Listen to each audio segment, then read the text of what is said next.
bener nggak sih bahwa sebetulnya ada permintaan secara langsung dari Pak Prabowo ke Pak Jokowi untuk meminang Gibran sebagai cawapresnya? Walau alam, karena itu yang tahu kan Pak Prabowo dan Pak Jokowi. Saya nggak tahu soal itu.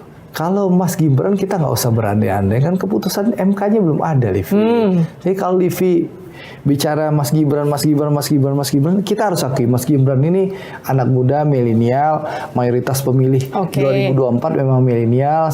Memang Mas Gibran ini punya daya tarik luar biasa, ya, kalau menurut saya ya. Punya daya tarik luar biasa, wali kota hebat, sukses lah. Jadi wali kota, lalu punya daya tarik luar biasa, tapi permasalahan kan kendala konstitusi. Tapi kalau diokekan sama MK gimana? Yang pasti aman dong jalan tol. Ya, yang pasti saat ini Pak Prabowo kan terikat koalisi dengan PKB. Tapi kan gini, di dalam koalisi piagam kerjasama itu bahwa, dan Livi kan selalu dengar bahwa dalam piagam kerjasama itu bahwa capres dan cawapres ditentukan oleh Pak Prabowo dan Caimin. Nah, permasalahannya apakah mungkin Gus Muhaimin rela memberikan golden ticket itu kepada orang lain? Untuk memastikan endorsementnya Pak Jokowi full ke Pak Prabowo, nggak pecah ke Ganjar. Terus terang saya nggak tahu, Livi.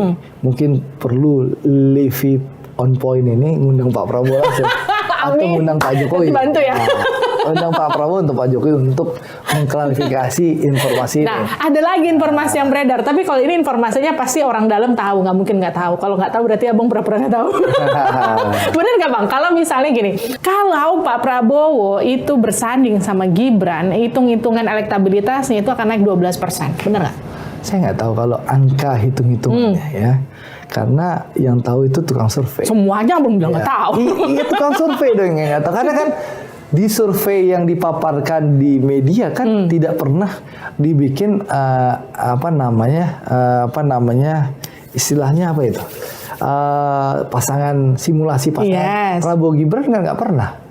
Belum ada loh lembaga survei yang merilis, belum ada lembaga survei yang merilis. Ini survei internal bang, katanya survei internal Gerindra. Ada lembaga survei yang merilis soal Prabowo Gibran gitu loh. Jadi katanya ada survei internal Gerindra yang ada itu Pak Prabowo Muhaimin, yang menyatakan Pak bahwa Prabowo Erick Thohir, Pak Prabowo Erlangga gitu loh. Iya, tapi kan kemudian ini katanya ada survei internal di Gerindra yang menyatakan bahwa kalau Pak Prabowo bersanding sama Gibran itu elektabilitasnya akan naik 12%. Itu artinya satu putaran gol. Saya nggak tahu. Tapi yang saya ketahui, saya nggak tahu, tapi sambil senyum, bahwa endorsement Pak Jokowi itu sangat berpengaruh dalam kontestasi Pilpres 2024. Dan itu dirasakan Pak Prabowo? Iya. Jadi sejak kalau kita lihat kan di survei Litbang Kompas Oktober ya, Pak Prabowo dan berbagai lembaga survei kan Pak Prabowo nomor 3. Iya.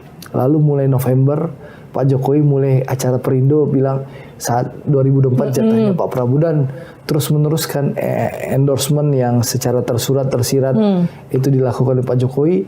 Pak Prabowo kan mulai naik di luar kerja-kerja dan evaluasi kita ya di Gerindra. Kami kerja ditambah endorsement Pak Jokowi, ya faktanya Pak Prabowo sekarang nomor 1 per April 2023 dan alhamdulillah sampai sekarang 2021 meskipun diserang kanan kiri ya.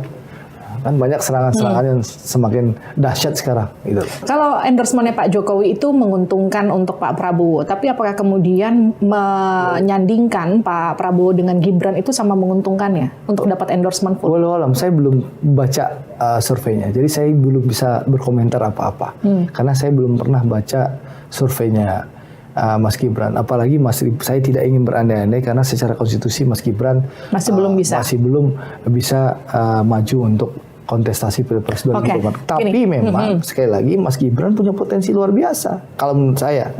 Karena dia wali kota sukses, anak muda, dan kita tahu pemilih 2024 tuh mayoritas. Jadi daya tariknya wow. Pasti wow.